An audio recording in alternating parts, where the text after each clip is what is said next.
Sebuah rekaman video dan CCTV dugaan penganiayaan viral di media sosial atau medsos.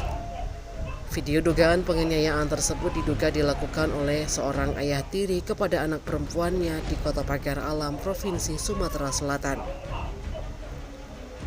Dalam video itu tampak seorang laki-laki tampak menarik perempuan itu di atas sepeda motor.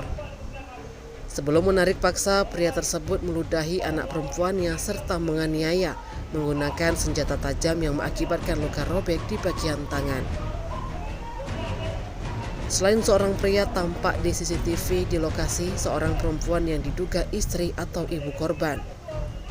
Saat itu ibu korban naik ke atas motor warna merah yang menurut keterangan MN ibunya akan mempertahankan kendaraan miliknya supaya tidak dibawa oleh terlapor LN. Sedangkan dalam keterangan video, lokasi kejadian berada di depan rumah korban di Pagardin, Kecamatan Dempo Utara, Kota Pagar Alam.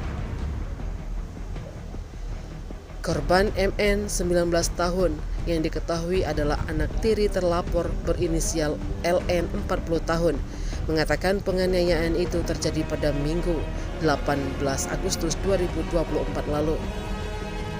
Bahkan suara jeritan dan tangisan anak perempuan tersebut terdengar dari rekaman CCTV dan handphone pribadi korban. Menurut MN, aksi dugaan penganiayaan itu sempat direkam oleh dirinya serta CCTV dan viral usai beredar luas di media sosial. Sebab dugaan penganiayaan itu tersebut dinilai keterlaluan. Ia berharap polisi segera mengusutnya. Kapolres Pagar Alam AKBP Erwin Arasgenda melalui Kasat Reskrim Ibtu Chandra Kirana SH mengatakan pihaknya sudah menerima laporan atas kejadian dugaan penganiayaan yang dilakukan oleh LN, ayah tiri korban.